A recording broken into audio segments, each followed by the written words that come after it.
Selamat pagi Bapak Ibu semuanya. Pagi. Ibu, di sini saya mau mempresentasikan, mau mendestinasikan mengenai budaya positif apa yang telah saya pelajari dari pendidikan guru penggerak di angkatan 7. Nah, jadi saya sudah menjalani pendidikan guru penggerak angkatan 7 itu sudah selama 3 bulan, mulai dari bulan 11 sampai dengan saat ini, dan kemungkinan akan selesai nanti di bulan Juli nanti. Disitulah nanti akan selesai pendidikan guru penggerak di angkatan 7. Nah,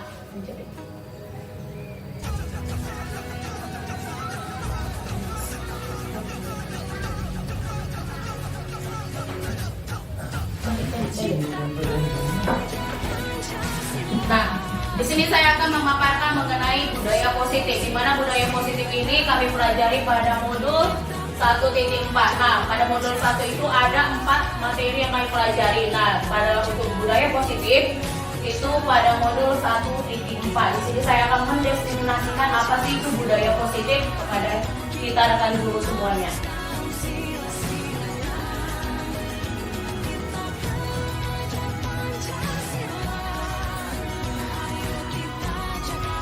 Nah, apa sih makna budaya positif itu di sekolah, ya kan? Lalu, apakah ada contoh budaya positif di sekolah itu yang sudah kita terapkan?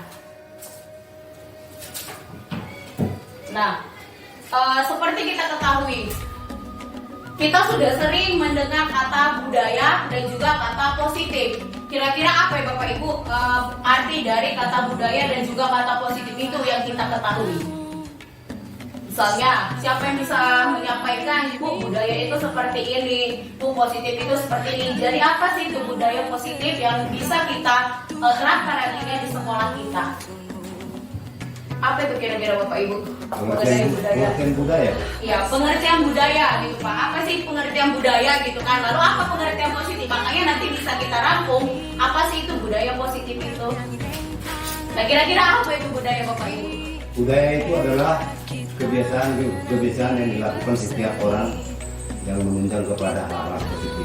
Oke, itulah budaya. Budaya itu adalah kebiasaan kita. Nah, positif itu berarti hal yang baik-baiknya, ya kan? Nah, jadi dapat kita simpulkan bahwa budaya positif itu terutama budaya positif kita yang di sekolah itu yaitu berarti nilai-nilai dan kebiasaan-kebiasaan di sekolah yang berpihak kepada peserta didik. Peserta didik itu siapa? Peserta didik itu adalah siswa kita, kan Bapak Ibu. Nah, agar apa? Agar mereka dapat berkembang menjadi pribadi yang lebih kritis, berikut pribadi yang penuh hormat dan juga pribadi yang bertanggung jawab. Di mana pribadi yang kritis ini adalah berarti anak-anak kita itu kita minta untuk supaya mereka itu bisa berpikirnya jauh lebih tinggi lagi daripada apa yang kita harapkan. Lalu mereka memiliki rasa hormat kepada orang yang lebih tua dari mereka ataupun kepada sesama mereka. Nah, lalu juga mereka memiliki tanggung jawab. Nah, tanggung jawab ini berasal dari mana? Tanggung jawab ini berasal dari apa yang kita berikan kepada siswa, apakah mereka bisa menjalankannya atau tidak. Itulah budaya positif yang harus kita tekankan di sekolah kita. Nah, dari budaya positif itu ada beberapa perubahan paradigma kita selama ini. Perubahan paradigma itu berarti perubahan pola pikir kita, perubahan apa yang telah kita pikirkan yang kita dapatkan selama ini berbeda ternyata dengan perkembangan anak-anak kita zaman sekarang ini, terutama kepada anak-anak di zaman era 21. Sekarang ini kita abad 21 Bapak Ibu, di mana abad 21 itu setiap anak ditekankan harus melek akan teknologi dan juga kita tidak bisa sekarang memaksakan mereka. Nah, ini adalah perubahan paradigmanya. Nah, untuk perubahan paradigma ini kita belajar dari filosofi dari seorang bapak pendidikan kita, yaitu Bapak Ki Hajar Dewantara. Di mana Bapak Ibu di guru penggerak ini kita lebih ditekankan kepada bagaimana sistem pendidikan yang disampaikan oleh Bapak Ki Hajar Dewantara. Jadi sistem pendidikan yang disampaikan oleh Bapak Ki Hajar Dewantara ini tidak serta-merta rumit, tidak serta-merta menyusahkan kita. Bahkan untuk sistem pendidikan Bapak kita, filosofi pendidikan dari Bapak Ki Hajar Dewantara ini lebih memudahkan kita dan juga kita jauh lebih dekat lagi kepada siswa. Nah, ada filosofi dari Bapak Ki Hajar Dewantara ini, itu bukan tabula rasa. Yang pertama itu bukan tabula rasa. Mungkin agak asing ya, tabula rasa itu apa sih bagi kita ya kan? Tabula rasa itu ibarat kertas kosong. Jadi anak-anak itu bukan kertas kosong Bapak Ibu. Kita selama ini anggap anak-anak itu kertas kosong. Jadi bukan tabula rasa. Tabula rasa itu berasal dari kata bahasa Latin, yang mana tabula rasa itu memiliki arti sebagai kertas kosong. Jadi siswa itu bukan kertas kosong. Jadi siswa itu dia sudah berisi. Di awalnya itu sudah berisi Bapak Ibu. Jadi karena apa? Karena mereka ada dari zamannya dan juga dari alamiahnya. Di mana alamiah itu adalah bawaan dari lahirnya. Sedangkan kodrat zamannya adalah kodrat dia sekarang. Ada kodrat alami dan juga ada kodrat zamannya. Makanya siswa itu bukan tabula rasa. Jadi dia bukan kertas kosong yang harus kita isi dengan apa yang ada di pikiran kita. Tetapi apa? Kita mengisinya sesuai dengan apa yang telah mereka miliki. Jadi bukan apa yang telah kita pikirkan untuk mereka. Jadi mereka itu bukan sebuah kertas kosong. Seperti kertas kosong, kita kan menulis apa yang kita inginkan, ya kan Bapak Ibu? Berbeda dengan siswa, makanya mereka dikatakan bukan tabula rasa. Lalu yang kedua, semua anak terlahir dengan bakatnya masing-masing.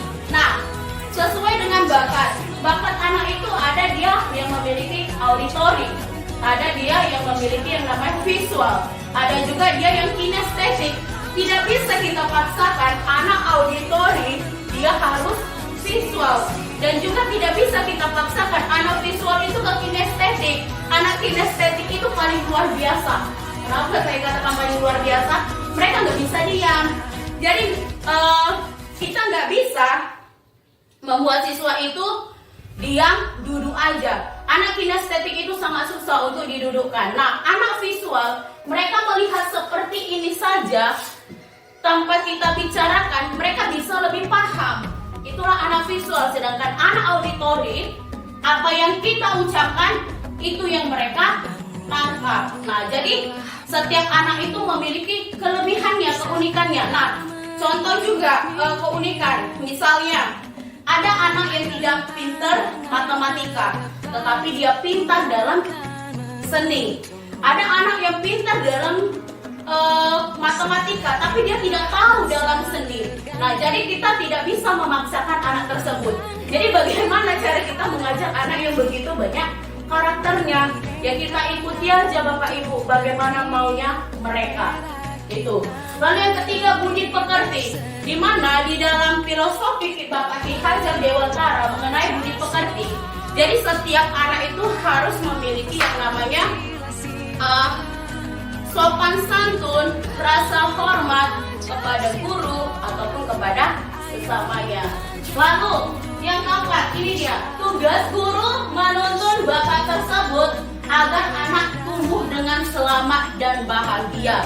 Nah, jadi bakat unik yang dimiliki siswa itu kita tuntunlah itu Bapak Ibu, supaya apa? Supaya itu menjadi bekal anak tersebut nanti pada saat anak itu memasuki yang misalnya jenjang SMP ataupun jenjang SMA. Jadi kita tidak menyogok anak itu, mencekokkan anak itu dengan hal-hal yang memang mereka tidak suka, tetapi kita memberikan anak itu sesuai dengan apa yang mereka suka, apa yang mereka memang inginkan, dan juga apa yang ada pada diri anak tersebut. Nah, lalu guru itu ibarat petani. Nah, anak itu ibarat biji jagungnya. Nah, ini ibarat petani dengan petani jagung lah dia Bapak Ibu. Nah, kalau kita menanam jagung, kita tanam kan tidak terlalu dalam kan Bapak Ibu. Kalau terlalu dalam maka tidak akan tumbuh. Begitu juga kita membuat anak ini. Kita menanam benih jagung tersebut, lalu kita akan menunggu hasilnya baik atau tidak. sesuai dengan perawatan kita. Kalau kita menanam tidak kita rawat, sama saja kosong yang akan kita dapatkan. Tetapi kalau kita menanam dan juga kita merawatnya, pasti kita akan mendapatkan hasil yang baik juga. Nah, itulah ibarat dari guru itu adalah petaninya dan anak itu adalah biji jagungnya. Jadi biji jagung ini mau kita buat jadi apa? Apakah biji jagung ini mau kita buat menjadi biji jagung yang buruk ataukah biji jagung ini mau kita buat menjadi biji jagung yang baik? Nah, selanjutnya, nilai yang tadi saya katakan adalah kodrat alam dan kodrat zaman. Di mana kodrat alam itu adalah anak-anak itu dari lahir sudah membawa sifat aslinya. Sifat itu kan adalah keturunan ya Bapak Ibu. Nah, dan juga adalah kodrat zaman. Kodrat zaman ini apa? Apa yang mereka dapatkan di lingkungan mereka. Itulah kodrat alam dan kodrat zaman. Jadi kita juga guru, kita harus tahu bagaimana siswa itu dengan yang namanya kodrat alam dan kodrat zamannya. Kalau kita tahu anak ini orangnya susah untuk diam, bagaimana kita membuat dia itu supaya bisa diam? Dengan apa? Dengan membuat kodrat zamannya. Ataukah jika anak ini mungkin bisa diam dengan cara kita buat aja kreativitasnya, dia masih diam. Atau anak ini tidak mau berbicara, bagaimana ya cara membuat anak ini supaya bisa berbicara di depan? Nah, kita bisa memikirkan mengenai kodrat zamannya. Oh ya, sekarang kan mungkin bisa kita buatkan audio atau suara dari laptop kita ataupun speaker kita. Kita buatkan suara di situ. Lalu kita minta untuk mengikutinya. Nah, bisa saja nanti lama-kelamaan anak tersebut akan bisa tampil berbicara di depan kita ataupun di depan umum bisa juga. Nah, dan juga yang terakhir untuk filosofi ini kita berpihak kepada siswa. Berpihak kepada siswa ini bagaimana Bapak Ibu? Berpihak kepada siswa berarti kita itu menghamba pada siswa. Jadi siswa kita itulah segalanya bagi kita. Kita sebagai guru, siswa itu segalanya bagi kita. Nah, kalau kita berpihak pada anak kita, berarti kita harus lebih menuntun anak tersebut kan Bapak Ibu. Gak mungkin kan kalau kita berpihak pada anak itu kita biarkan saja. Gak mungkin kan Bapak Ibu. Kita lebih menuntun anak tersebut kemana mereka maunya dan kemana juga tujuannya. Nah, mengenai perubahan paradigma ini, perubahan pemikiran. Nah, untuk membangun budaya yang positif, sekolah perlu yang namanya menyediakan lingkungan yang positif. Lalu, lingkungan yang aman, nyaman, agar murid mampu berpikir, bertindak, dan menciptakan dengan merdeka, mandiri, dan bertanggung jawab. Nah, ini sesuai juga dengan kurikulum kita yang terbaru saat ini, di mana yaitu mengenai merdeka belajar. Nah, merdeka belajar berarti semua siswa itu lebih mengeksplor dirinya. Untuk siswa lebih mengeksplor dirinya, berarti kita sebagai guru, kita sebagai pemimpin di sekolah, berarti kita harus memfasilitasi siswa tersebut. Misalnya, kita mau membuat kreativitas, apa ya yang mau dibuat kreativitas siswa ini. Jadi kita bisa berpikir, nanti kita bisa menyampaikannya kepada siswa. Misalnya kita mau membuat bunga dari kertas origami. Nah, kita sediakan kertas origami, ataupun bisa juga kita minta siswa membawa satu kertas origami, kita ajarilah mereka. Jadi lingkungan belajarnya itu adalah lingkungan yang positif, di mana lingkungan yang positif itu pasti membangun siswa untuk lebih lagi nyaman di sekolah itu. Nah, lingkungan positif itu juga berkaitan dengan bahasa kita kepada siswa. Tidak mungkinlah kita berbahasa yang tidak patut kepada siswa. Misalnya bahasa kebun binatang, itu tidak mungkin ya Bapak Ibu untuk kita lontarkan kepada siswa. Nah, jika kita sudah melakukan seperti itu, berarti sama saja kita tidak melaksanakan yang namanya untuk lingkungan yang positif bagi siswa kita.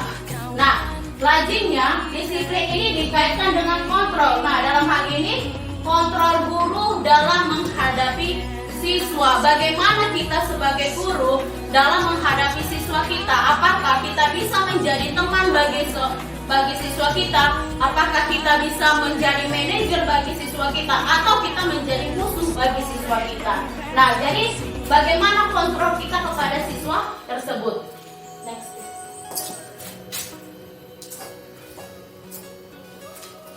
Nah, ini untuk perubahan kontrol dari perubahan paradigma dari teori kontrol ataupun ilusi kontrol. Nah, ini adalah teori yang disampaikan oleh Dr. Willem Glasser dan juga kontrol teori untuk meluruskan yang namanya miskonsepsi tentang sebuah kontrol, di mana ilusi guru itu adalah mengontrol murid. Lalu ilusi bahwa kritik dan membuat orang merasa bersalah dapat menguatkan karakter. Jadi kita bisa membuat siswa itu merasa bersalah tetapi tidak dengan menghukumnya. Jadi itu bisa menguatkan karakter anak tersebut. Jadi menguatkan karakternya dengan dia merasa bersalah. Lalu ilusi bahwa semua penguatan positif efektif dan bermanfaat. Lalu ilusi bahwa orang dewasa memiliki hak untuk memaksa. Nah, apa sih makna dari disiplin? Nah, kalau kita sering mendengar kata disiplin. Nah, kata disiplin itu sering dikaitkan dengan tata tertib, teratur, kepatuhan pada sebuah peraturan, di mana kata disiplin juga sering dihubungkan dengan hukuman. Ya kan? Kalau kita kadang mau disiplin, pasti ada satu hukuman yang akan kita berikan, ya kan Bapak Ibu. Nah, padahal itu sungguh berbeda, karena belajar dengan disiplin tidak harus memberikan hukuman kepada siswa. Nah, justru itu adalah salah satu alternatif terakhir kalau perlu tidak digunakan sama sekali. Jadi kalau kita mau disiplin, belajarlah kita untuk tidak menghukum siswa. Itu dia. Nah, Ki Hajar Dewantara, bapak pendidikan kita, yaitu Bapak Ki Hajar Dewantara, menyatakan bahwa untuk mencapai kemerdekaan atau dalam konteks pendidikan kita yang saat ini, dan untuk menciptakan murid yang merdeka, syarat utamanya adalah harus ada disiplin yang kuat. Nah, disiplin yang dimaksud adalah disiplin pada dirinya yang memiliki motivasi internal. Kalau internal berarti motivasi yang terdapat pada dirinya, ya Bapak Ibu. Nah, jika kita tidak memiliki motivasi internal, maka kita memerlukan pihak lain untuk mendisiplinkan kita. Nah, kalau kita aja sendiri tidak memiliki yang namanya motivasi di dalam diri kita ini untuk disiplin, maka perlu orang lain yang digunakan untuk mengajar kita supaya kita bisa disiplin. Terutama apalagi siswa. Nah, di mana teori motivasi dari perilaku manusia itu yang pertama itu menghindari ketidaknyamanan ataupun hukuman. Nah, apa yang akan terjadi apabila saya melakukannya? Nah, itu dia motivasi eksternal kita. Jadi kalau motivasi eksternal, kita menghindari yang namanya hukuman itu. Jadi kita tidak memberikan hukuman kepada siswa, itu untuk motivasi eksternal. Nah, lalu untuk motivasi eksternalnya yaitu untuk mendapatkan imbalan dari orang lain atau institusi yang mana apa yang akan saya dapatkan apabila saya melakukannya. Apa sih yang akan saya dapatkan jika saya menghukum siswa itu? Gak ada kan Bapak Ibu. Yang ada malah kita merasa bersalah, bahkan siswa takut sama kita. Nah, lalu ada motivasi internal dengan tujuan disiplin positif, di mana ini untuk menghargai diri sendiri, menjadi insan sesuai dengan harapan kita. Nah, apabila kita memperlakukan siswa itu dengan disiplin yang positif, disiplin internal yang positif, maka tujuan kita kepada siswa itu akan tercapai. Nah, untuk budaya positif, yang pertama itu mengenai peraturan kelas. Lalu ada keyakinan kelas. Yang pertama, yang lebih kecil itu adalah peraturan kelas. Apa peraturan kelas kita? Lalu apa? Yang kedua, mengenai keyakinan kelas kita. Nah, setelah keyakinan kelas, untuk lebih lingkup besarnya lagi yaitu lingkungan positif, maka terciptalah yang namanya budaya positif. Maka yang paling kecil itu sebenarnya adalah peraturan yang kita buat. Itulah peraturan. Setelah kita mencapai peraturan, maka kita akan membuat yang namanya keyakinan kelas kita. Setelah membuat keyakinan kelas, maka akan terciptakan Bapak Ibu yang namanya lingkungan positif. Nah, setelah lingkungan kita positif, maka di lingkungan sekolah kita ini mulai dari kelas 1 sampai kelas 6 akan tercipta yang namanya budaya positif.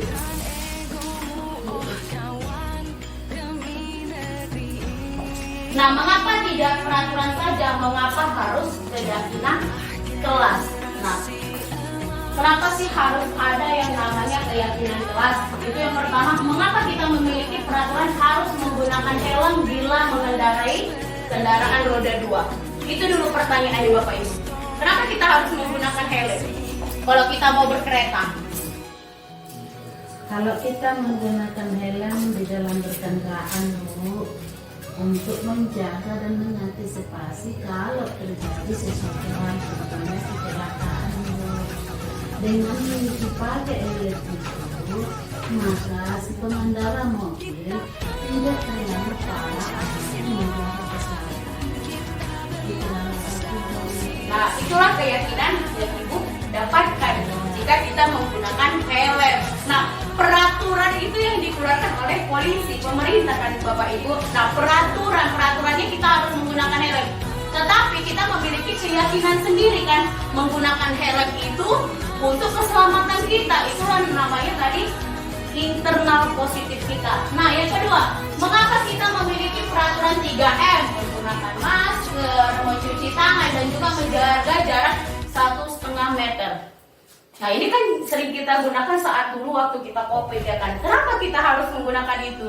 Itu turun dari peraturan pemerintah. Tetapi kita memiliki yang namanya keyakinan kita. Kalau saya melakukan itu, kemungkinan saya tidak akan terkena COVID. Ya, lalu yang ketiga, mengapa kita memiliki peraturan harus datang tepat waktu pada saat mengikuti pelatihan?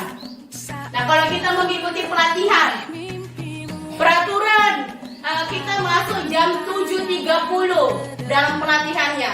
Nah, kenapa kita harus datang jam 7.30? Apa keyakinan kita di dalam diri kita? Ya, agar tidak terlambat, supaya juga materi yang disampaikan oleh narasumber juga kita dapatkan Bapak Ibu. Kalau kita terlambat, kemungkinan kita tidak akan tahu apa yang disampaikan oleh narasumber kita itu, dan kita akan mengganggu teman kita kan. Apa yang tadi di awal disampaikan Bapak Ibu? Gak tahu aku karena terlambat aku. Nah, itu apakah itu budaya positif? Tidak kan Bapak Ibu?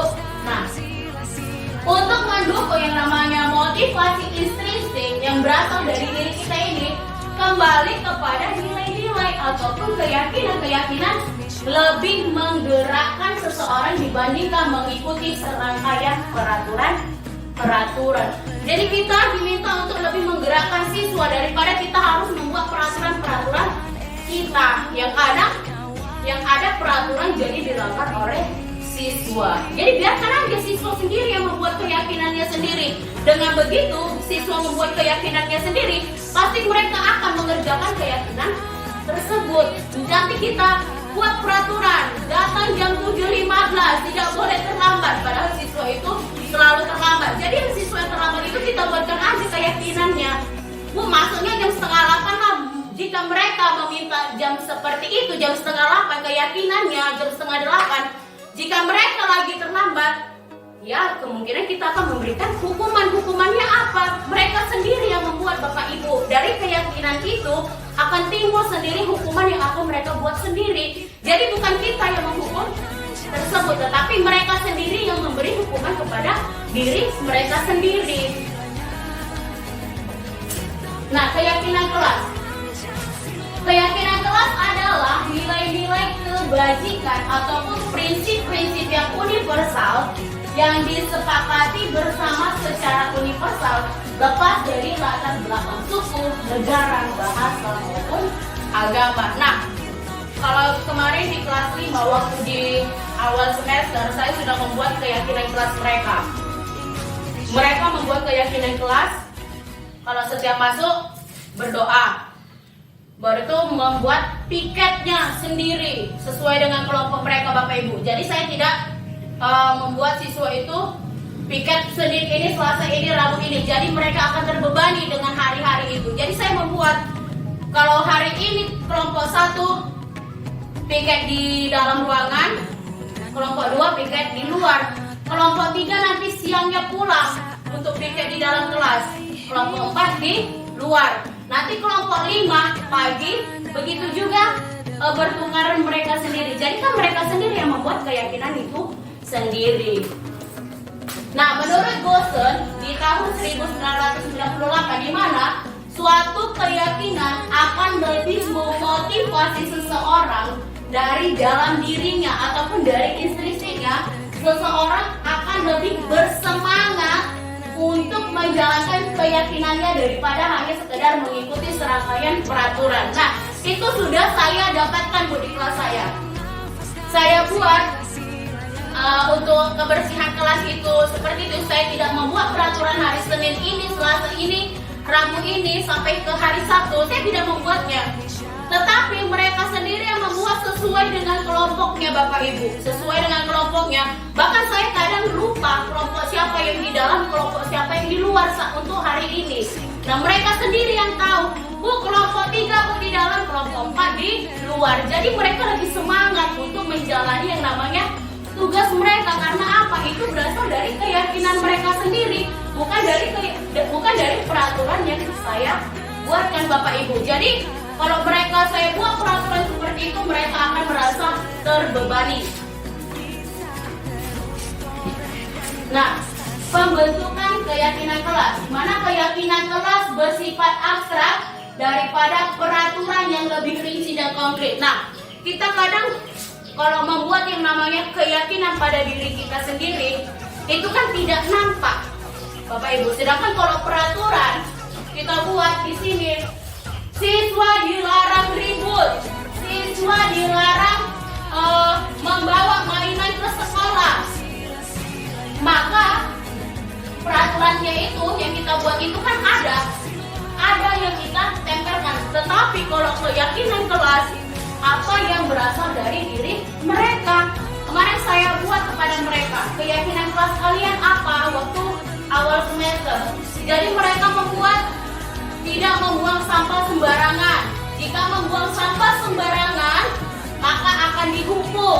Itu mereka sendiri yang membuatkan Bapak Ibu, bukan saya sebagai gurunya. Nah, lalu yang kedua, keyakinan kelas berupa pernyataan-pernyataan yang universal. Universal itu berarti melingkup segalanya, melingkup semuanya, keseluruhan, tidak hanya pada untuk satu orang. Lalu yang ketiga, pernyataan keyakinan kelas senantiasa dibuat dalam bentuk yang positif. Nah, untuk keyakinan kelas saya rasa tidak ada dibuat dalam bentuk negatif. Sama dengan diri kita, untuk keyakinan diri kita sendiri, tidak akan mungkin kita membuat keyakinan yang negatif pada diri kita sendiri. Nah, selanjutnya itu keyakinan kelas hendaknya tidak terlalu banyak, jadi sehingga mudah diingat dan dipahami siswa.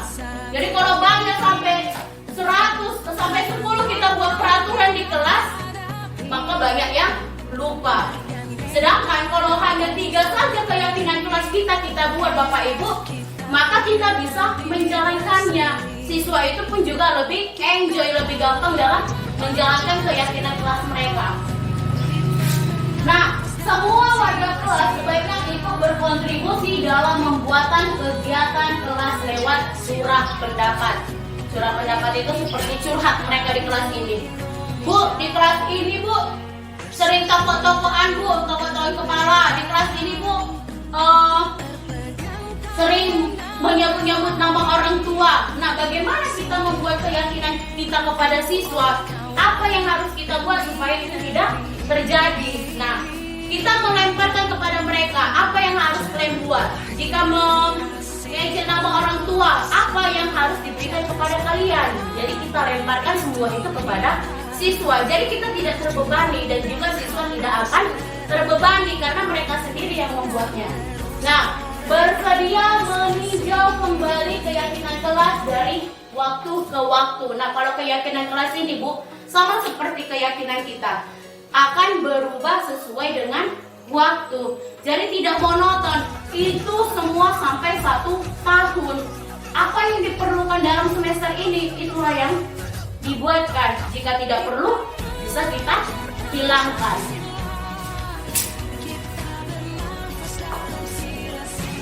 Nah, perbedaan dari peraturan dan juga keyakinan kelas. Nah, kalau dia peraturan selalu kembali ke tempatnya, sedangkan kalau dia keyakinan yaitu mengenai dari tanggung jawab. Kalau peraturan dilarang mengganggu orang lain, namun keyakinan menghormati orang lain dan juga diri sendiri. Kalau peraturan hadir di sekolah 15 menit sebelum pembelajaran dimulai. Nah, kalau dia untuk keyakinan menghormati orang lain, komitmen pada tujuan. Kalau misalnya mereka sudah membuat keyakinan 15 menit, berarti sudah semua itu membuatnya 15 menit sebelum masuk sekolah ke Bapak Ibu. Jadi mereka harus komitmen akan tujuan mereka itu, karena tujuannya itu adalah untuk bersama. Lalu dilarang melakukan kekerasan. Berarti apa? Kalau keyakinan yaitu mengenai keselamatan dan juga menghormati orang lain. Lalu dilarang menggunakan narkoba. Narkoba itu berarti keyakinan, kita memberikan keyakinan untuk kesehatan kita. Lalu bergantian atau menunggu giliran, berarti kita menghormati orang lain, tidak menyerobot orang lain. Gunakan masker untuk kesehatan dan juga keselamatan kita. Jangan berlari di kelas, itu untuk keselamatan dan juga untuk keamanan kita. Bapak Ibu, di sini saya akan menampilkan video saya dalam membuat yang namanya keyakinan kelas. Berikut video yang akan saya tampilkan. Nah, di sini siswa akan menulis apa saja keyakinan kelas mereka yang harus mereka taati di kelas selama semester 2 ini, yaitu pada tahun pelajaran 2022 sampai dengan 2023. Nah, di sini saya meminta kepada siswa untuk menulis satu kesepakatan kelas mereka. Apa saja kesepakatan kelas yang mereka buat. Nah, jadi keyakinan kelas ini apa yang harus mereka lakukan nantinya.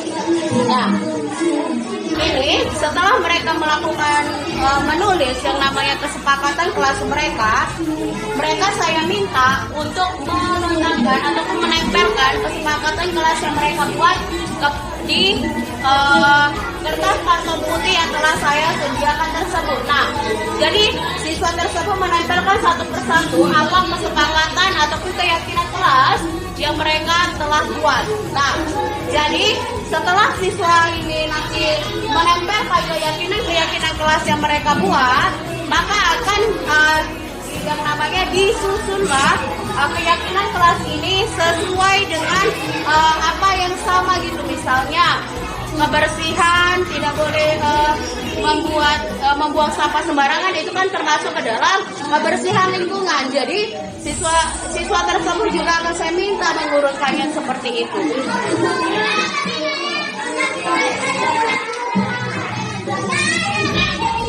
Nah, ini ada 3 orang siswa dalam video, ada 3 orang siswa yang saya minta untuk yang namanya memilah kesepakatan kelas mereka. Jadi kesepakatan kelas mereka apa saja yang telah mereka lakukan. Nah, apa yang akan mereka lakukan untuk yang akan mereka jalankan nantinya selama di kelas mereka. Nah, jadi keyakinan kelas ini yang telah mereka buat dan mereka tempelkan di kertas putih, ini mereka pilih satu persatu sesuai dengan masuk ke dalam bagian manakah dia, ataukah masuk ke dalam ketertiban, ataukah masuk ke dalam kebersihan.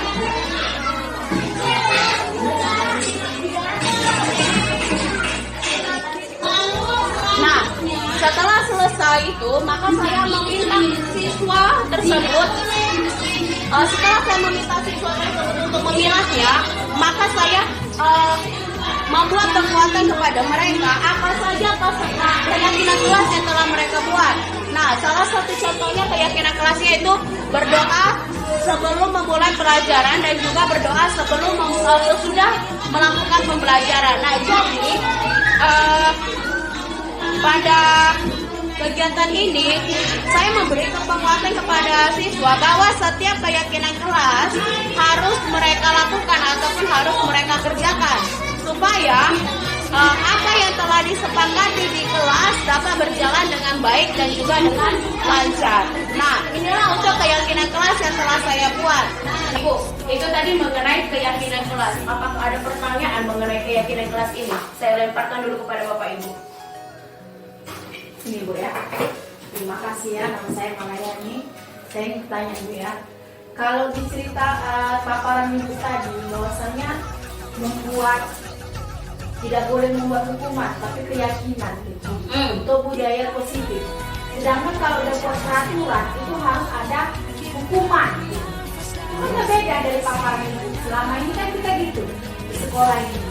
Jadi kalau dihukum supaya bukan menakut-nakuti, tetapi membentuk karakter dan budaya positif, kebiasaan. Jadi bagaimana untuk sebagai ibu dan guru menggerakkan kami dengan guru lain? Itu bagaimana? Nggak bisa kita bilang buat peraturan seperti ini. Nah, keyakinan. Kalau keyakinan itu ini kebiasaan. Keyakinan itu dari dalam diri kita sendiri. Iya, tapi kayak kebiasaan gitu. Iya. Yang dilakukan kebiasaan gitu. Tapi nggak bisa Bu, kalau misalnya dipisahkan, nggak dibuat sanksi atau hukuman. Nah, gini Bu. Saya kembalikan kepada Ibu. Oke, terima kasih buat Ibu Malayani yang sudah mengasih pertanyaan. Peraturan dan keyakinan itu berbeda. Kalau peraturan itu kan kita yang membuat. Kita sebagai guru membuat peraturan. Tidak boleh terlambat, jangan ribut di kelas, itu peraturan. Kalau peraturan kita yang membuat hukuman, tetapi beda dengan keyakinan. Kalau keyakinan kita siswa yang membuat sendiri apa yang mereka mau. Nah, dari keyakinan itu mereka akan menimbulkan sendiri hukuman apa yang akan mereka terima. Jadi bukan kita Ibu yang membuat peraturan dan juga membuat hukumannya. Jadi kan kalau mereka sendiri yang membuat yang namanya hukuman mereka, pasti mereka akan lama-kelamaan menyadari, kan sudah saya yang membuat itu. Jadi kan lama-kelamaan akan tercipta yang namanya budaya positif. Kalau peraturan itu selama ini ya peraturan kita tidak boleh terlambat, senang jam sekian, selesai jam sekian, ini jam sekian harus seperti ini, harus ada dia yang kita buat. Dan kadang peraturan ini kan kita sendiri yang membuat konsekuensinya. Sedangkan kalau keyakinan kelas, bukan kita yang membuat konsekuensinya, tetapi siswa tersebut sendiri yang membuat konsekuensinya untuk diri mereka sendiri. Itu dia Bapak Ibu. Ada lagi? Ibu, tadi kan udah menjelaskan tentang peraturan dan keyakinan. Tadi Ibu bilang keyakinan dari diri anak. Jadi bagaimana anak ini bisa meyakini memang apa yang harus dibuat di sekolah ini untuk menciptakan budaya positif kalau memang tidak ada dari kita gitu Bu? Oke, gini. Kan memang kita yang buat peraturan. Hukuman tadi. Iya. Nah, bukan kita yang membuat peraturan yang kan, tetapi siswa sendiri. Nah, di kelas kami, di kelas saya ya terutama, jadi supaya kita bisa membudayakan ini semua untuk satu sekolah. Kita bisa membuat dengan cara mengumpulkan siswa itu di lapangan. Nah, kita membuat keyakinan kita sendiri. Apa yang terbaik untuk dirimu, untuk sekolah kita buat sendiri. Nah, apa yang mau kamu buat? Misalnya tidak membuang sampah sembarangan. Itu nanti kita kumpulkan. Kita kasih kertas kepada siswa. Satu kertas itu satu keyakinan yang mereka buat. Jadi kita kumpulkan itu nanti Bapak Ibu, kita suruh siswa itu menempelnya masing-masing. Nah, setelah ditempel, kita pilih misalnya tidak boleh membuang sampah sembarangan, kita buat ada 10 orang. Baru itu datang tepat waktu, kita buat misalnya 20 orang. Jadi Jadi apa yang dibuat siswa ini, inilah keyakinan yang kita jalani. Nah, jika keyakinan ini tidak dijalani oleh siswa, mereka sendiri nanti yang akan membuat konsekuensinya, bukan kita. Misalnya, Bu, jika saya tidak menjalani itu, saya mau lari-lari keliling lapangan 10 kali. Suruh mereka menjalani itu, Bapak Ibu. Jadi bukan kita yang menghukumnya, karena apa? Mereka sendiri yang membuat keyakinan itu kepada diri mereka. Itu dia. Pasti masih ada hukumannya kan, Bu? Ya, Tapi kan mereka yang membuat, bukan kita. Oh, jadi gini, Bu. Apakah budaya positif itu, Bu, di sekolah berdiri sendiri di sekolah ini, Bu? Ya tidak, itu kan berasal dari siswa sendiri. Kan kita keyakinan Ya. tadi yang membuat budaya Tapi kan positif kita, itu, Bu, Bapak Ibu. Kita yang menjadi Kita sebagai fasilitator. manajernya, kita fasilitator, kita teman siswa, kita fasilitatornya, kita manajer siswa. Jadi kita yang mengawasi. Jadi kita, Bu, yang harus hei, kan gitu dia, Bu. Nggak kayak gitu Masa juga, gitu? Bu. Kita kumpulkan saja. Kamu sini, apa yang telah kita buat selama ini? Mana? Apa yang telah kita sepakati untuk itu mengenai keyakinan yang telah kita buat? Mereka pasti ingat sendiri, Bu, karena apa? Mereka yang membuatnya sendiri, sama seperti kita. Kalau kita membuat peraturan pada diri kita sendiri, pasti kita akan lebih cepat mengingatnya daripada orang lain yang membuat peraturan segudang sama kita. Kita pasti banyak lupanya. Itu dia. Ada lagi, Bapak Ibu? Gua marah. Nah, Inilah, Bu. nanti aku. Peraturan ini memang selama ini kita yang membuat. Tetapi kita buat peraturan itu nggak pernah bisa pas dilaksanakan anak-anak. Bagaimana cara kita supaya anak-anak ini bisa langsung membuat peraturan sendiri dan melakukan sendiri. Izin ya, Bu, bukan membuat peraturan, membuat keyakinannya Membuat, sendiri. iya, membuat keyakinan Ah. sendiri untuk dilaksanakan sendiri. Nah, kalau kita yang membuat, kita stres kan, Bu. Nah. Karena apa? Apa yang kita pikirkan harus kita jalankan, harus dijalankan oleh siswa. Kita sendiri yang nedara kan, Bapak Ibu. Nah, tapi kalau misalnya kita mintakan kepada siswa, biar aja, Ibu misalnya guru kelas 4, kasih aja mereka kertas yang bisa dilempetin itu. Apa yang bisa kalian buat? Apa yang mau kalian buat untuk peraturan di kelas ini, untuk keyakinan kita di kelas ini? Nah, kalau mereka tidak bisa menjalankannya, ya mereka mendapatkan sesuai dengan apa yang mereka sepakati. Itu, Bu. Jadi ya, Ibu gak usah berpikir yang kayak stres sekali. Saya sekarang di kelas 5, ya sudah, jalankan saja keyakinanmu. Karena apa? Keyakinanmu kamu sendiri yang membuat dan juga kamu sendiri yang melaksanakan hukumannya nanti. Itu, Bapak Ibu. Jadi pihak konsep budaya positif itu sama anak lah, Ibu, konsepnya, Ibu, ya. Ya kita semua lah, Bu. Kita sebagai manajernya kita menaungi. Budaya positif itu gini, Bu. Kalau kita sudah memberikan yang terbaik kepada siswa, siswa pasti akan memberikan yang terbaik kepada kita. Sama, Bu. Jadi kan tercipta positif. Kalau udah murid nggak suka sama kita, nggak mungkin itu. Senang. Nah, bisa juga, Bu. Kalau udah benci. Kalau kita sudah membuat keyakinan kepada siswa itu, Pahit gitu, Bu. kalau siswa menurut saya ya itu lebih enak didekati. Saya dapat julukan guru jahat. Kalau Tuh. dia tinggi bisa lah itu. Kalau kelas rendah ya kau bilang itu belum tentu bisa. berjalan. Nah, itulah Ibu sebagai manajer, Ibu sebagai teman siswa, Ibu sebagai fasilitator bagi siswa tersebut. Karena kelas rendah tadi Iya, ya, Bu, ya. harus dituntun. Iya, makanya kan Ibu bisa jadi sebagai teman bagi anak-anak. Jadi yang Ya, sama kosong kayak- itu khusus untuk kelas Sama kayak ini. guru olahraga nih. Kalau nggak pakai baju olahraga, peraturan tadi kan, buat. Peraturan. Nah, yang nggak bisa nggak bawa dari lari gitu. Itu kebiasaan. Tidak, begini untuk guru olahraga. Misalnya, oke, olahraga itu harus menggunakan pakaian olahraga. Kita buat keyakinan kepada siswa itu, kita lemparkan kepada siswa. Saat kami olahraga menggunakan pakaian olahraga. Saat kami olahraga gitu lonceng mengganti pakaian olahraga ke pakaian sekolah. Kita suruh aja membuat mereka, Bu. Kita suruh mereka buat, kita lengketkan itu. Kita paparkan kepada siswa. Nah, jika mereka tidak melakukannya, ya kasih konsekuensi. Mereka juga yang membuat konsekuensinya, Bapak Ibu, bukan kita. Inilah yang dimaksud dengan IKM, Merdeka Belajar. Merdeka Belajar itu maksudnya di situ tindakan itu mengacu kepada diri siswa.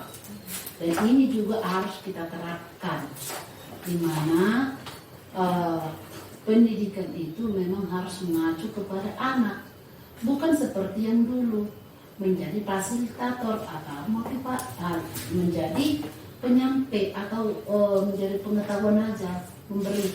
Nah, jadi anak itu yang menjadi tujuan kepada anak semuanya. Artinya observasinya kepada anak semuanya. Jati diri anak dengan mengatakan positif itu, positif keyakinan si anak itu di bidang apa, itu sudah merupakan nilai kita sebagai guru untuk menerapkan dan untuk melihat si anak bagaimana dia mendayagunakan. Nah, itulah yang disebut dengan merdeka belajar. Nah, yang artinya oknumnya kepada siswa, bukan kepada guru. Guru adalah sebagai manajerial, guru sebagai fasilitator, guru sebagai ruang daripada untuk pengaduan seorang siswa. Nah, di sini memang inilah yang diberlakukan menjadi IKM Merdeka Belajar. Itulah inti daripada semuanya itu. Oke, lanjut. Oke, kita lanjut Bapak Ibu. Ada lagi, nanti kita lanjut lagi. Kita apa Pak? Mau dulu? Seharusnya bisa kesimpulannya. Yang maksud tanya gini, ada poin kedua atau poin ketiga tadi itu tentang Putar. Tentang itu, gak usah diputar, tentang setiap siswa itu tidak semuanya mereka itu bidang studi itu disukai, kan seperti itu kan tadi. Oh. Nah, jadi salah satu contoh lah saya bilang. Bakat. Bakat lah. Contoh di olahraga. Memang olahraga itu kita ketahui bahwasanya setiap anak itu paling suka olahraga. Namun bukan berarti 100% mereka itu suka olahraga setiap kelas. Iya.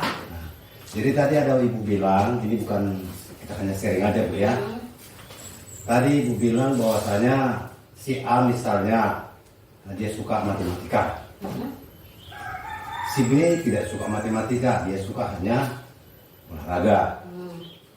Nah, lalu suatu ketika dengan jam yang sama mereka tidak suka belajar olahraga. Yang suka matematika tadi tidak suka olahraga. Sementara jam itu olahraga yang dilaksanakan. Sementara kita nggak bisa maksakan supaya mereka itu suka dengan olahraga, kan gitu kan? Nah, yang saya tanya, gimana cara kita masalah tentang mereka tidak, karena mereka tidak semua senang dengan olahraga, supaya mereka tuh bisa melaksanakan dengan baik. Nah, kalau itu tergantung sama metode yang Bapak gunakan. Bapak kan sebagai guru olahraga. Nah, Bapak pasti memiliki yang namanya metode sendiri untuk mengajar anak tersebut. Sama seperti di kelas. Anak tersebut adalah anak kinestetik yang jalan-jalan aja di kelas. Maunya jalan-jalan. Bagaimana metode kita, bagaimana model kita supaya anak tersebut dapat tenang di kelas itu. Bagaimana dia supaya bisa tenang dengan dia anak kinestetik tapi dia bisa bergerak, tetapi bergerak yang positif. Begitu juga Pak dengan anak matematika yang tidak suka dengan olahraga. Bagaimana cara Bapak supaya anak tersebut mau? Bisa aja Pak, Bapak suruh mereka lari setiap langkah misalnya perkalian 5. Kan mereka sudah ada matematikanya. Begitu Pak. Jadi itu metode Bapak bagaimana mengajarkan kepada siswa tersebut. ya contohnya seperti ini Bu. Di olahraga itu kan ada teori, ada praktiknya. Ya. Sementara kita misalnya di praktek.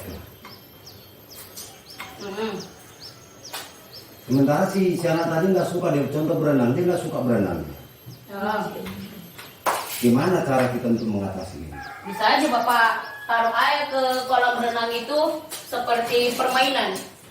Nali, Berapa ini yang Bapak sebar ini bagi anak-anak yang tidak suka dengan olahraga yang seperti itu? Nah, coba dikejar berapa ini yang Bapak lemparkan ini? Pasti mereka akan cepat-cepat itu Pak. 5 kali 2, 10 Pak. Nah, jadi kan seperti itu anak tersebut sudah mengerjakan apa yang Bapak buat. Iya. Tanpa memaksa si anak tersebut. Iya benar. Iya, metode kita itu semua Pak. Contoh gini Bu. Masa tadi salah satu ibu bilang tadi itu lempar itu ya kan? Berarti dia melaksanakan itu di kolam yang dangkal. Ya. Nah sementara ada misalnya 20 orang siswa, 5 orang tidak suka dengan itu. Tapi kita memotivasi mereka itu supaya termotivasi dia seperti itu. Lalu yang 15 orang lain nggak suka dari situ. Sudah di dalam air yang dalam. Nah artinya gini loh Bu. Dalam olahraga itu ada resiko. Iya. Itu tinggi resiko dibanding dengan uang. Artinya kalau itu misalnya terjadi 2 kolam, ada kolam dangkal dan ada kolam yang dalam. Nah seorang guru untuk memperhatikan itu atau mengantisipasi ini agak susah. Mengantisipasi kolam yang dalam juga yang dangkal. Nah, itu tadi Pak, sebelum Bapak masuk ke kolam renang, buat keyakinan sama anak tersebut. Jadi, suruh mereka membuat keyakinan apa yang mau kalian buat di kolam itu. Udah, Bapak buat keyakinan kepada mereka, ya suruh mereka menjalankan keyakinan mereka. Itu Pak. Jadi nggak perlu Bapak capek ke sana teriak anak-anak itu udah di kolam yang 2 meter, sedangkan anak yang tidak suka ini masih di kolam yang 1 meter. Jadi intinya kita berusaha semaksimal mungkin bagaimana mereka itu supaya yakin. Iya. Itulah keyakinan tadi Pak. Iya, itu masalah keyakinan. Lalu yang kedua, bagaimana cara kita untuk memotivasi anak-anak itu supaya mereka itu senang dengan bidang studi lain. Memotivasi anak dengan senang dengan bidang studi yang lain. Dengan cara kita, guru. Apa yang mau kita buat sama anak tersebut? Kita guru Pak. 20 siswa kita tahu karakter anak itu. Yang 20 itu. Misalnya, anak tersebut tidak suka dengan matematika, tetapi dia suka dengan olahraga. Bagaimana cara membuat di kelas itu matematika tetapi bergerak seperti olahraga? Dengan cara apa? Ada metode yang namanya sekarang dia tuh lebih ada namanya metode talking stick. Kita buat dengan model talking stick. Talking stick itu kan bergerak siswa itu, atau dengan snowball throwing. Jadi pakai bola-bola Pak, kan ada unsur olahraganya. Jadi kita buat seperti itu pada siswa. Misalnya siswa suka bernyanyi, ada siswa yang suka bernyanyi, dia tidak suka dengan bahasa Indonesia. Bagaimana kita membuat puisi itu bisa menjadi sebuah lagu? Misalnya dia suka bernyanyi, dia tidak suka matematika. Bagaimana kita buat matematika itu dalam bentuk lagu? Itu dia Pak. Seperti saya sering membuat lagu kepada anak-anak itu mengenai satuan besar, satuan berat. Lagu-lagu yang sudah ada itu aja kita aransemen kata-katanya, pasti siswa tersebut sudah merasa senang Bapak Ibu. Nah seperti itulah metode, model ataupun cara kita yang bisa kita gunakan untuk siswa kita tersebut. Jadi satu lagi Bu, ini tentang olahraga semua ini. Olahraga itu jenisnya banyak, ya kan? Namun setiap orang itu tidak, walaupun dia suka olahraga itu bukan berarti setiap orang itu dia suka segala bidang olahraga. Iya.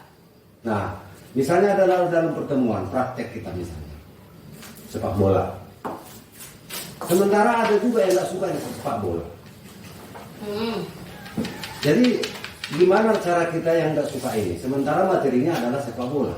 Suruh aja dulu mereka nengok Pak. Tengok ya anak yang bermain sepak bola itu. Semakin bapak mau memberi support, pasti anak-anak yang dulu ini mau mengikutinya. Itu tergantung sama bapak. Tetap kita guru. Lalu gini loh Bu. Ya memang yang Ibu bilang itu ya memang benar. Tapi kalau yang saya bilang ini ya udah susah juga. Contoh, kalau misalnya si siswa itu suka matematika, ada guru suka matematika, dia suka kesenian, ada guru suka kesenian, dia olahraga suka dia guru olahraga. Udah nggak mungkin seperti itu di Indonesia ini saya rasa. Tapi yang seperti Bu bilang tadi, ya harus semuanya tergantung guru lah. Tergantung kita. Bagaimana cara kita mengembangkan anak tersebut? Bagaimana cara kita untuk membuat pembelajaran anak tersebut dapat berjalan dengan baik, Pak? Itu dia, Pak. Gimana? Lanjut. Nah, di sini Bapak Ibu saya akan menampilkan bagaimana sih yang namanya segitiga restitusi tersebut. Nah, di sini saya sudah pernah melakukan yang namanya penindaklanjutan atas yang namanya segitiga restitusi.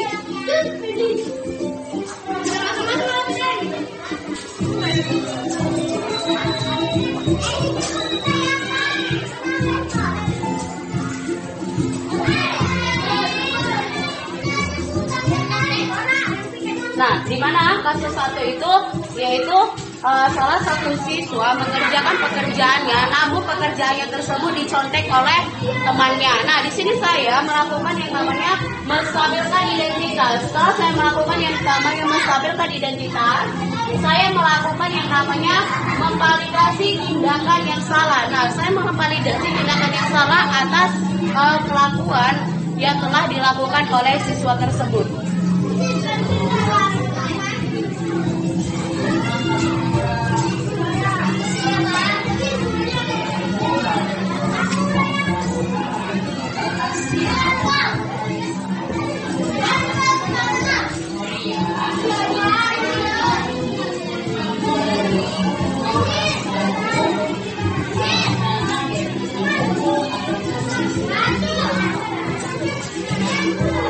Nah, setelah itu saya menanyakan yang namanya keyakinan. Gimana menanyakan keyakinan ini? Saya menanyakan apakah perbuatannya itu benar atau tidak di dalam melakukan hal seperti itu terhadap temannya yang mencontek, memukul temannya yang mencontek. Nah, saya di sini membuat yang namanya keyakinannya, menanyakan keyakinannya akan hal tersebut.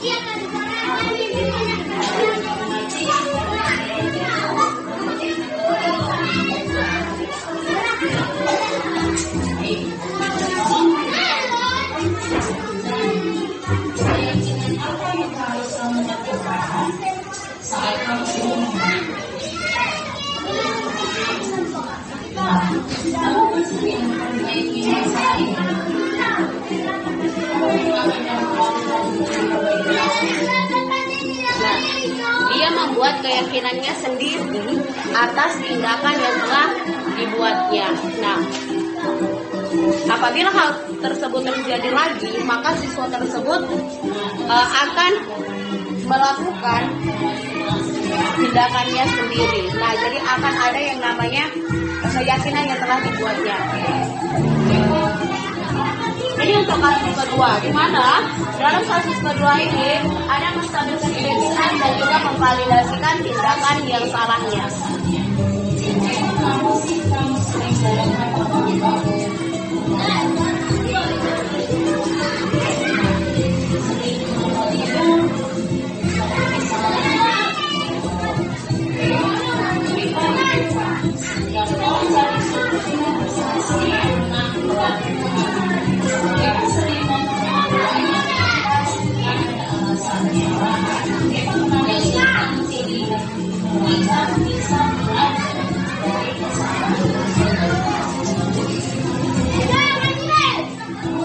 Nah, setelah itu maka siswa tersebut akan dibuat namanya menanyakan keyakinannya.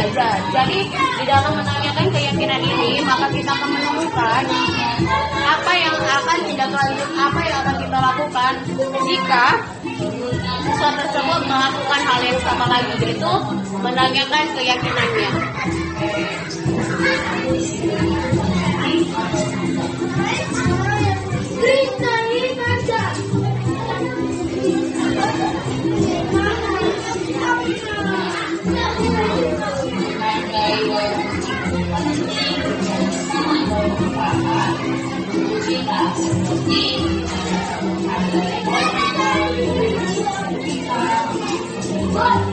yang muncul, dan juga kita dapat melihatkan yang namanya kesenjangan.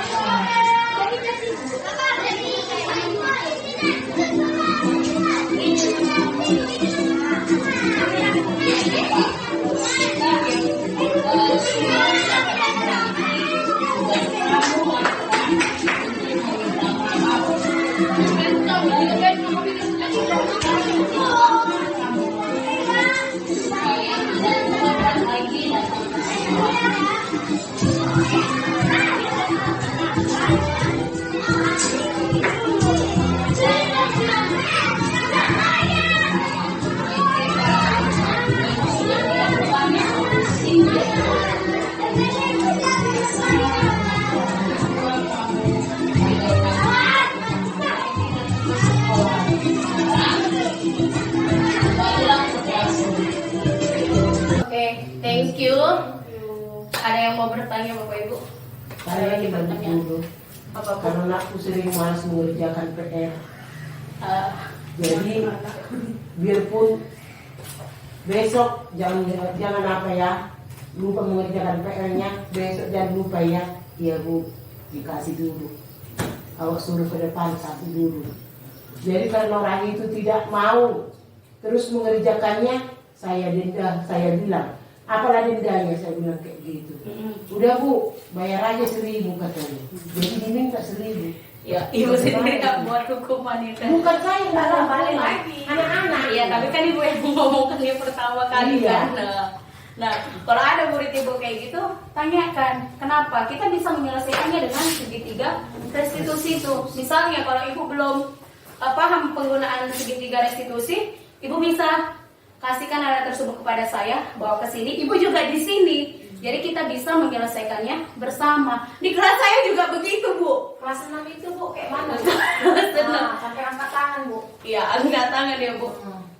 Gurunya pun angkat tangan. Kayak mana ya Bu? Jadi ya kalau ada seperti itu ya kita selesaikan aja bersama dengan menggunakan segitiga restitusi ini.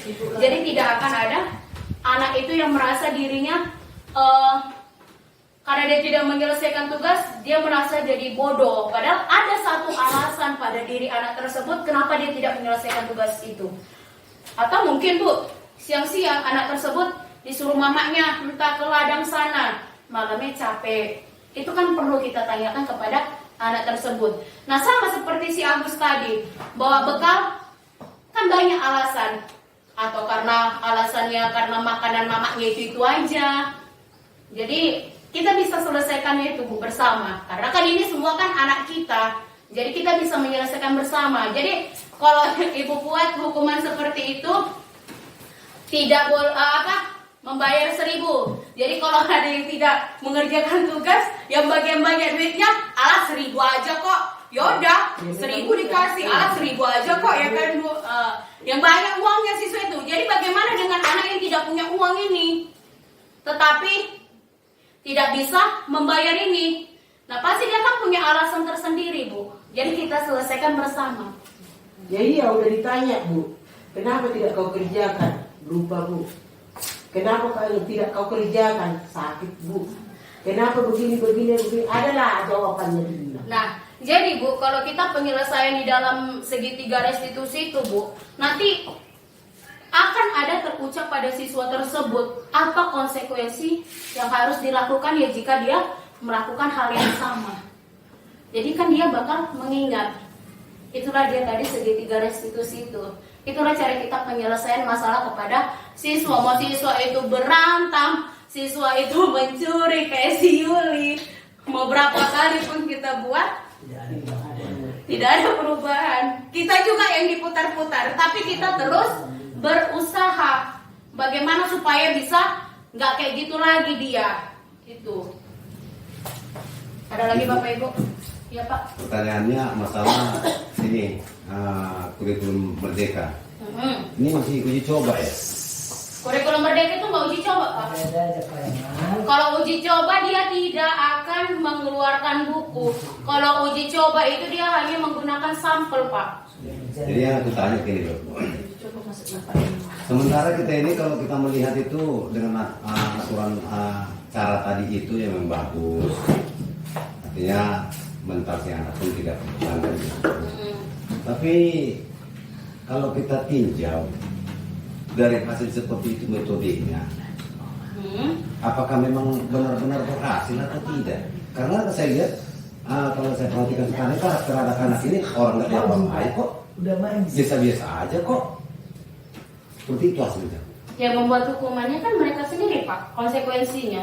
Kalau nggak diapa-apain, kan mereka sendiri Iya, yang menghukum diri mereka. itu biasanya yang menyadari itu anak-anak yang menyadari. Nah, pada umumnya karena kenakalan ini mereka itu, yalah kita bikin aja, besok nggak usah lagi, kita apa katanya. Ya makanya posisikan diri kita itu sebagai teman, panutan, dan juga manajer bagi siswa supaya itu berhasil Pak. Nah intinya gini loh Bu, ya memang kalau di dalam teori gampang, Iya, mudah sekali.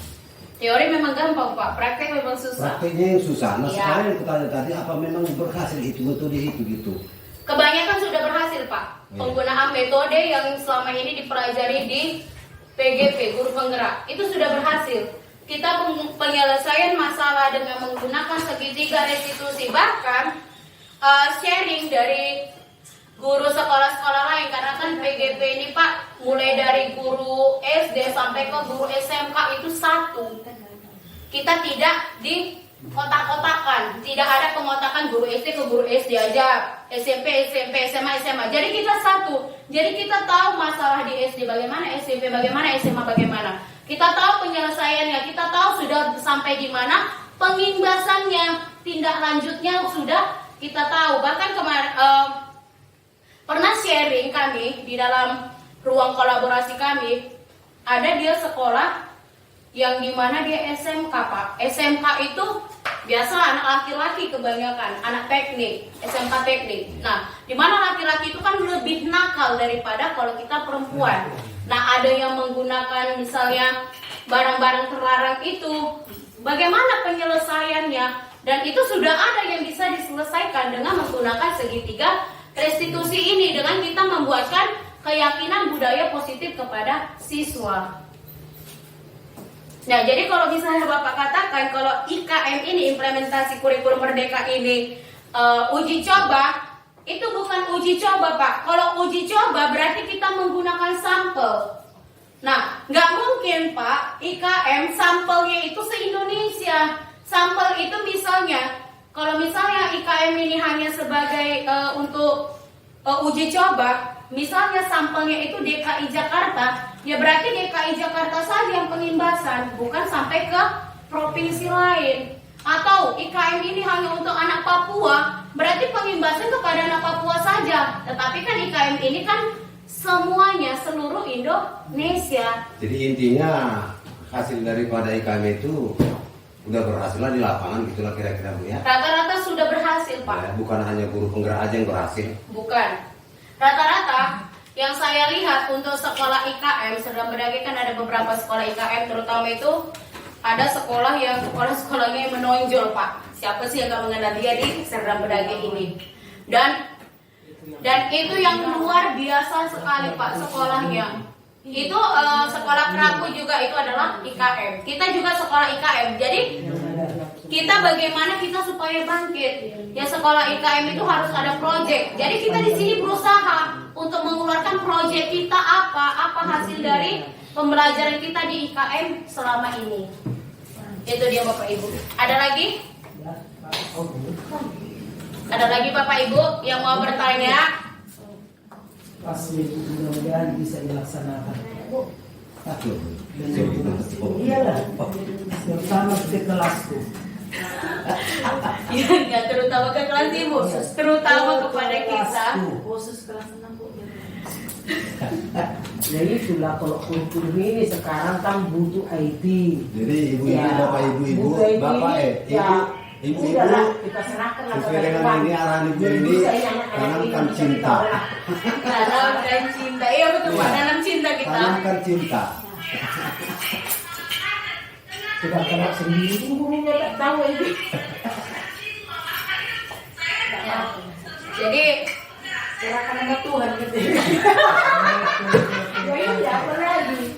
Kalau sudah sukses kau kata si Mala dibantu kami. ya kita saling membantu lah. Mau siapa? Ya siapa kan yang ini kalau udah loh Bu, kita kan satu keluarga. Kalau kita mau belajar, kita bisa bertanya sama teman yang paham. Belum tentu pengetahuan saya sama dengan pengetahuan Ibu Sehati. Apalagi pengetahuan saya belum tentu sama dengan Ibu Malayani. Apalagi dengan Pak Manurung Udah pasti lebih dan Bu Sirait. Apalagi Bu kita mau pensiun kan sudah berbeda. Bagaimana cara menjalankan? Kalau IT kalah pengetahuan. Ya kan? Ya mungkin saya oke di bidang IT, tapi pengetahuan mungkin lain lebih oke. Belum tentu pengetahuan saya lebih banyak daripada adik ini. Masukkan ke kelas 1 Bu, bukan angkat tangan lagi, angkat kaki keluar dari kelas Bu. Aku. Kan Bu.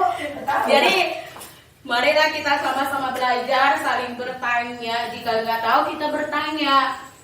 Karena aku juga sering sih bertanya sama Bu Rai, bertanya sama Kak Mala, bertanya sama Bu Tumorang, bertanya sama Sehati. Tapi kalau Pak Manurung jarang sih, karena gaduh aja terus.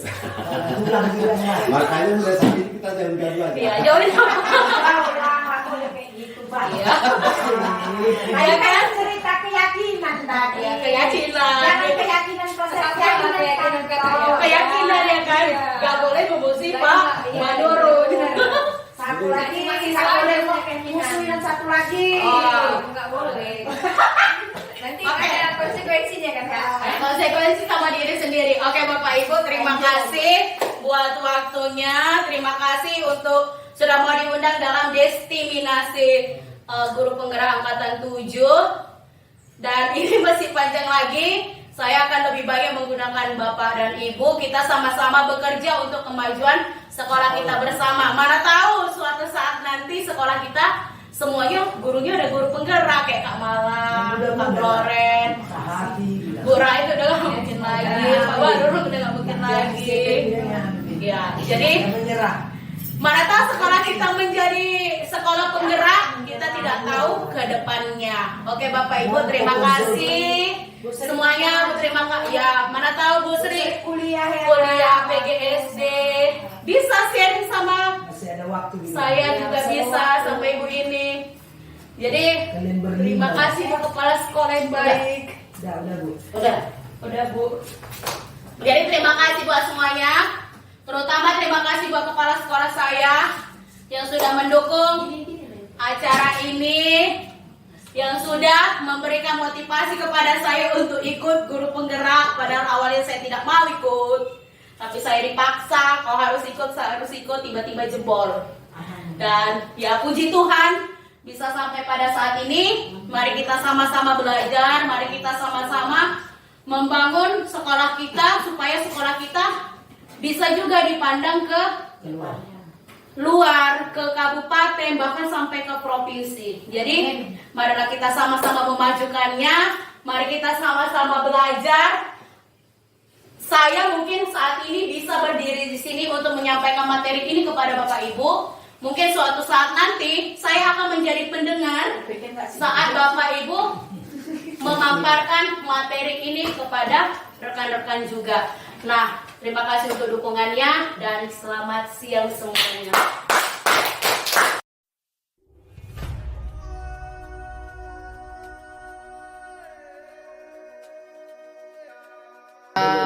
Terima kasih kepada Ibu Birna yang memaparkan tentang budaya positif.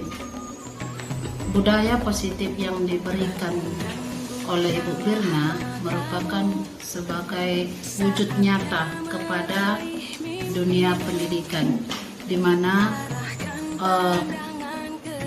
pada masa sekarang harus kita bergerak di dalam siswa. Siswa itu yang berperan kepada seluruh yang ada di sekolah ini, karena merupakan tujuannya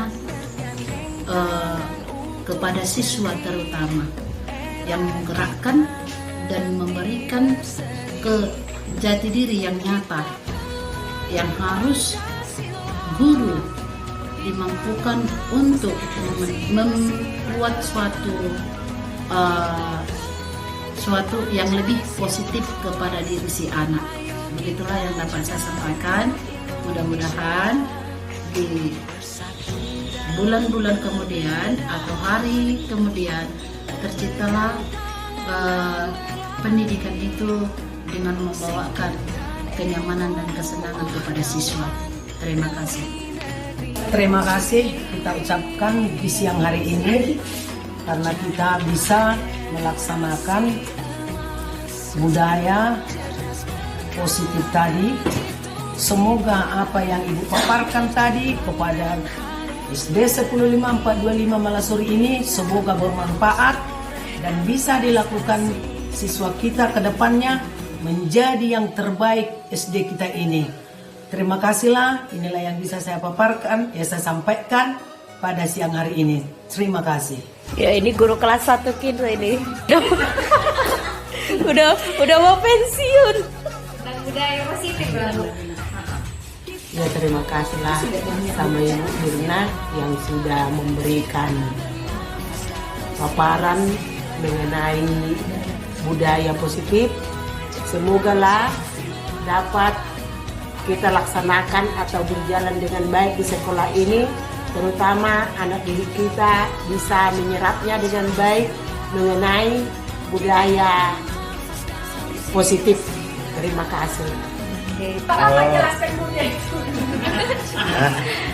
Terima kasih Bu Mirna. Tadi Ibu sudah memaparkan tentang budaya positif begitu banyak dan juga cara memberikan pendekatan atau metode terhadap anak didik. Semoga apa yang telah disampaikan, paparkan menjadi suatu motivasi buat guru-guru semua yang ada di SD 105.425 Malasuri untuk tujuan supaya pendidikan di Malasuri semakin maju. Kiranya Tuhan juga memberikan berkat kepada Ibu Mirna selama dalam mengikuti pelatihan guru penggerak, dan mudah-mudahan kami juga memberi kesehatan dapat mengikuti jejak atau motivasi yang Ibu laksanakan sekarang ini. Terima kasih buat kita semuanya pada saat ini. Dari Bu Mirna tadi, budaya positif itu mengimplementasi nilai-nilai budaya yang baik di sekolah ini, bahwasanya guru sebagai PAN mau mengontrol anak didik untuk menjadi yang lebih baik. Matanya saya di sini ingin memberikan sebuah pendapat atau sebuah kesimpulan dari hasil yang dipaparkan oleh Ibu Mirna sebagai calon guru penggerak atau memang udah guru penggerak yang telah disampaikan tentang budaya positif. Budaya positif di sekolah itu dapat dilakukan dengan cara memberikan keyakinan kepada murid agar mereka tidak hanya mempercayai hanya dari peraturan-peraturan yang dibuat oleh guru mereka masing-masing. Dan dari pemaparan ini kami berharap kepada Ibu Mirna agar merangkul guru-guru yang lain untuk membuat perubahan-perubahan yang lebih baik lagi ke depannya dalam pendidikan, terutama di sekolah tempat kita mengajar itu, yaitu SD Malasuri. Hanya ini dapat saya sampaikan. Terima kasih. Terima kasih buat paparannya. Terima kasih buat paparannya buat Bu Mirna tentang budaya positif. Semoga ilmunya semakin bertambah, dan terima kasih atas ilmu yang diberikan kepada saya. Semoga murid-muridnya nanti bisa mengikuti dan bisa melakukannya semua dengan tidak keadaan terpaksa. Semoga sukses selalu ya Bu ya. Amin. Terima kasih Bu atas ilmu